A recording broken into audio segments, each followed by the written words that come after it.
그런 표현을 쓸 것 같습니다. 어떤 출발점이라고들 하거든요. 그러니까 우리가 장악하겠다. 그러니까 트럼프 대통령에게는 아주 날카로운 칼이 있는 거죠.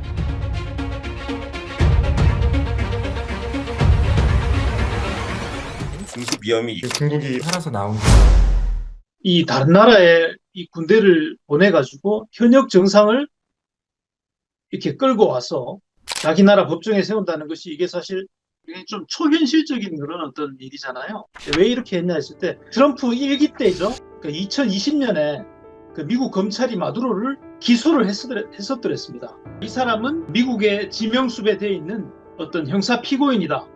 그러니까 신병을 그동안 확보 못했는데 이번에 미국이 가서 이제 신병을 직접 확보해서 데려왔다. 미국으로 마약 들어오는데 이 사람 책임이 있기 때문에 이 사람을 단죄함으로써 그런 것을 좀 차단하겠다. 이것이 이제 대외적으로 얘기하는 거예요. 근데 좀 약간 의문이 가는 부분이 많이 있죠. 외국에 있는 범죄자 같은 경우에는 정식으로 뭐 인도 협약에 따라서 그 사람들을 이렇게 인도받거나 이렇게 해야 되는데 이런 식으로 그 나라를 직접 무력을 투입해서 그것도 그 나라의 정상을 잡아온다. 근데 여기에 대해서 그 트럼프 행정부는 국제법 논쟁에 대해서는 별로 따지려고 하질 않습니다. 그 프레임으로 가려고 하지 않는 거죠. 자기들이 그러니까 어떻게 보면은 좀 공격당할 소지들이 많이 있으니까. 그래서 이 사람들은 이제 하는 얘기가 이건 전쟁도 아니다. This is not an invasion. We didn't occupy a country. This was an arrest operation. This was a law enforcement operation. The Department of War to become involved in this operation. The Department of War went in, they hit anything that was a threat to the agents that were going in to arrest them, and they hit anything that was a threat on the way out, and they hit anything that was a threat to them while they were on the ground. And that was a very limited and targeted operation. 로이터에서 최근 이틀 동안 이렇게 진행을 했던 조사가 있는데 이번에 마두로 축출을 위한 군사작전에 찬성하는가라는 질문에 찬성이 33%, 그다음에 반대가 그보다 딱 1%포인트 높은 34% 이렇게 나왔거든요. 나머지는 이제 모르겠다는 건데 공화당 지지자들 중에는 찬성이 한 65%까지 나오는데요. 반대로 또 민주당 지지층에는 반대가 또 65%씩 나오고 그러니까 트럼프를 지지하느냐 마느냐에 따라서 이렇게 여론이 딱 걸린다 이렇게 보시면 되겠고요. 다만 하나 또 짚고 넘어가야 될 것은 트럼프 지지율이 최근에 계속 30%대를 기록한 조사가 많았거든요. 취임하고 많이 내려갔는데 이 작전 후에 42%로 이번에 나왔습니다. 그러니까 오차 범위 내이긴 한데 이 지지율이 약간 올라간 걸 보면 트럼프 대통령 입장에서는 국민들 반응이 현재로서는 나쁘지 않다고 생각할 것 같아요.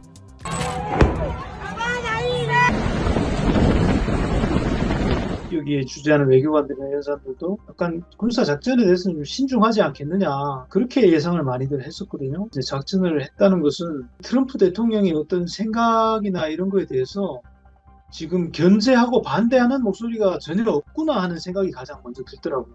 집권 1기 때는 비서실장부터가 이제 군장성 출신이었고 매티스 전 국방장관이라든지 이런 세계 최강의 미국 군사력이지만 그걸 사용하는 데 있어서는 신중한 사람들이 많았습니다. 너무나 날카로운 칼이기 때문에 이 칼을 잘못 쓰면은 파장이 너무 클 것이라는 걸 알기 때문에 어떤 군사력 사용에 대해서 신중했고 그 때문에 트럼프 대통령에 대해서도 이렇게 많이 자제를 시키는 그런 사람들이 주변에 곳곳에 포진해 있었거든요.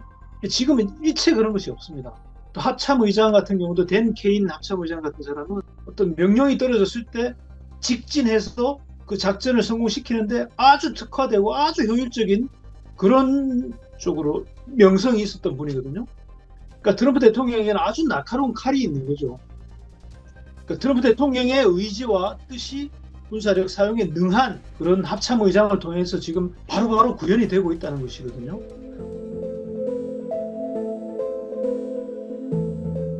오히려 멕시코를 통해서 들어오는 게 가장 많고 멕시코가 주된 통로인데 멕시코는 그냥 두면서 베네수엘라만 친다는 게 이게 정말 마약만이 명분인 것이 맞는가 하는 그런 이야기들이 좀 나오는 것이고요. 그래서 지금 이제 정말 목적이 뭐냐 나오는 얘기가 베네수엘라에 그 많이 매장되어 있는 이 석유를 노린 거 아니냐. 차베스 전 대통령이 그 국유화하면서 미국 기업들이 많은 손실을 봤죠. 그런 것들에 대해서 트럼프 대통령은 굉장히 문제를 많이 제기했었거든요. 또 하나는 그 트럼프 대통령이 이제 집권 2기 들어와서 원로주의를 어떤 계승한다는 점을 분명히 이야기하고 있습니다. 옛날에 미국 먼로 대통령이 미국식 고립주의, 그러니까 유럽에서 뭐 어떻게 하는 거에 대해서는 우리가 신경 안 쓰겠다. 그러나 이 아메리카 대륙에서는 우리가 확고히 여기는 우리 땅이니까 우리가 장악하겠다. 유럽의 간섭을 절대 허용하지 않겠다. 이게 이제 그 미국 고립주의의 어떤 출발점이라고들 하거든요. 도널드 트럼프의 멀로주의 해가지고 돈로주의라고 이제 얘기들 하는데요. 파나마 운하에 대해서 자기들 장악하려고 한다든지 또 저 북쪽에 있는 그린란드를 자기가 막 자기 땅으로 만들겠다는 의지를 보이고 있다든지 캐나다도 뭐 51번째 영토 주로 만들겠다든지 이런 얘기를 했잖아요. 베네수엘라라는 나라는 기본적으로 이 서방구 그 트럼프 대통령이 장악하려고 하는 아메리카 대륙에서 지금 가장 노골적으로 어떻게 보면 트럼프 말을 안 듣는 나라였습니다. 또 기본적으로 좌파 반미 정부이고요. 그래서 이제 미운 털이 아주 잔뜩 박혀 있는 상황에서 지금 트럼프 대통령 입장에서는 아메리카 대륙을 한번 정말 장악하고 자기 앞마당을 확고히 자기 세력으로 이제 만들려고 하는데 아주 골칫거리 하나인데 저걸 그냥 힘으로써 어쨌든 그 대통령을 축출함으로써 어쨌든 골칫거리 하나를 제거하는 동시에 다른 중남미의 나라들에게는 또 경고 메시지를 보내는 거죠. 서반구에 지금 중국의 그림자가 굉장히 넓거든요. 그러니까 중국이 싼값으로 베네수엘라 석유를 도입하고 또 베네수엘라와 어떤 긴밀한 관계를 유지하고 있죠. 중국이 또 브라질하고도 가깝죠. 중국의 영향력을 하여튼 중남미에서 이렇게 제거를 해야 되는데 그러기 위해서는 이 가장 중국하고 중남미에서 가까운 나라 중 하나인 베네수엘라를 때린 것, 거기에는 그 중국을 어쨌든 중국의 영향력을 배제하기 위한 그런 목적도 거기에 포함되어 있지 않는가 하는 그런 분석이 좀 나오고 있습니다.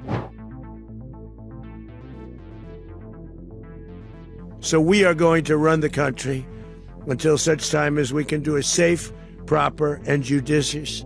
직접 통치를 할 경우에는 아무래도 군을 투입해야 되거든요. 이건 장기적으로 간다는 것이고 마가 진영이 원하는 그런 미국 우선주의에 따른 대외 개입 자제하고는 완전히 엇박자가 되는 거죠. 이런 부분은 안 되기 때문에 직접적인 그 통치 그런 것보다는 베네수엘라의 어떤 새 지도부를 자기들 입맛에 맞게 움직이겠다는 그런 방향을 생각하고 있는 것 같습니다. 그리고 지금 그걸 보면서 좀 주목해야 될 부분이 여성 부통령 있죠. 그 베네수엘라의 그 로드리게스 부통령, 마두로의 바로 밑에서 이제 부통령을 하던 분인데 이분이 이제 대통령 대리 임시 대통령으로 지금 이제 취임을 했거든요. 그러니까 지금 굉장히 약간 이례적인 상태죠. 뭐 권한 대행이라고 하지 않고 임시 대통령이라고 합니다. 미국도 이 로드리게스가 마두로의 어떤 측근인 줄 알면서도 이 사람을 이제 내보내려고 하지 않습니다. 왜냐하면 이 내보내면 혼란이 오니까 이 사람을 압박을 해서 이 사람이 미국 이익에 부합하는 정책을 취하도록 하려는 그런 기조를 보이고 있습니다. 베네수엘라, 뭐 쿠바라든지 지금은 뭐 숨죽이고 있지만 반미 이런 목소리들이 어떻게 불거지느냐, 중남미의 어떤 반응들, 그 나라의 어떤 정치적인 상황들 이런 거와 어떻게 좀 긴밀히 좀 지켜봐야 될 것 같습니다.